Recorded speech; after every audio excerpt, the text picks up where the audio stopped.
Welcome to the Deep Dive. Great to be here. Today we're taking a close look at just a single source. It's an excerpt from a really familiar story, David and Goliath from the Bible. Right, but we're zeroing in on something specific within that story. Exactly. And we've got an interesting source for this discussion. It's an excerpt from Rhapsody of Realities by Pastor Chris. We want to pull out some, well, maybe surprising insights about facing opposition, dealing with doubt, specifically before the famous battle. The mission really is understanding how David handled those hecklers, those doubters, and what this particular text suggests we can maybe learn from his approach. So the source itself, it's 1 Samuel chapter 17. It paints this picture, the standoff between the Israelites and the Philistines. Yeah, and the Philistines have their champion, Goliath. Big guy, intimidating. And he's not just standing there quietly. Oh, definitely not. The text says he's taunting, mocking the Israelite army. And not just once or twice, for 40 days. 40 days. Wow. Imagine that constant pressure, that psychological grind. It must have been awful. The source says the army was petrified by dread, just frozen. Completely understandable, given the situation. And then, onto the scene walks David. Yeah, young guy. A shepherd, actually. Not even officially military, right? He's just there bringing supplies for his brothers. Correct. And he hears Goliath. He hears these challenges echoing across the valley. And here's where it gets interesting. According to this passage, David's reaction, it's different. Very different. Not fear. The text says he's incensed. Angry, basically. You're right. Angry that this giant is defying not just the army, but their God. So he starts asking questions like, what's the deal with this guy? What happens if someone takes him down? And this is where the source gives us a really sharp turn.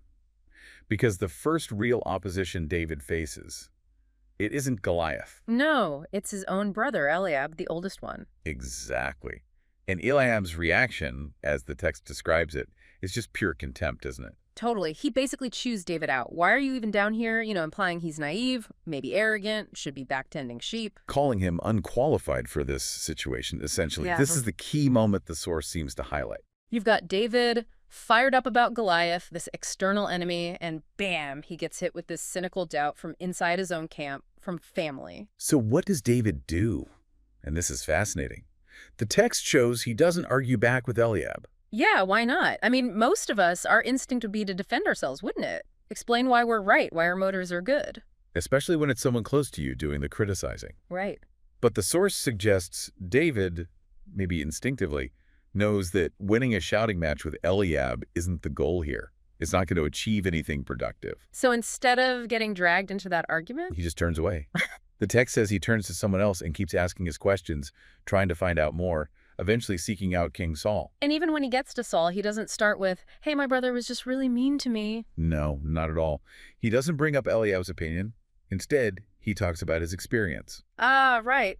The lions and the bear, protecting his flock. Exactly. The text shows him shifting the focus completely. He's not defending himself against a doubt. He's stating his qualifications, you could say. And crucially, he attributes that past success, that ability to face danger, to a power greater than himself. Yes. He redirects the whole conversation away from the petty cynicism he just faced and towards the actual task at hand, facing Goliath. Okay, so let's really unpack this takeaway from the source. It seems to be suggesting that when you're hit with doubt, dismissal, contempt, maybe from people you know well, David's move wasn't to win the verbal fight. It was this pivot. Acknowledge it, maybe, but then immediately refocus. Refocus on your track record, maybe, or your preparation. And critically in this story, on trusting a greater power and just doing the job you feel called to do. He didn't burn energy trying to convince Eliab with words. Precisely. He conserved that energy for the real challenge and the result. Well, we all know the end of this story. He defeats Goliath. And that single action, that victory, it didn't just silence Goliath. It completely wiped out any doubt Eliab or Saul or that whole terrified army might have had about David. Instantly. More effectively than any argument he could have made beforehand. His victory was the argument. It was the ultimate answer to every single heckler. No words needed after that. So the source really leaves us with this powerful idea. When you face that kind of cynicism or personal doubt, sometimes the best path isn't more talk. Right. It's not necessarily about arguing or justifying yourself. It's about staying locked onto your task, trusting in, well, whatever you trust in your skills, your preparation, a higher power. And letting your actions, your focus, and ultimately the results Let them do the talking. David's victory was kind of a mic drop, wasn't it? No verbal follow-up required. Definitely. So, thinking about this, what does this ancient story mean for you listening right now? How could maybe focusing your own energy on action, on quiet trust, rather than getting tangled up in arguments, how could that help you navigate the challenges or maybe the doubters that you run into?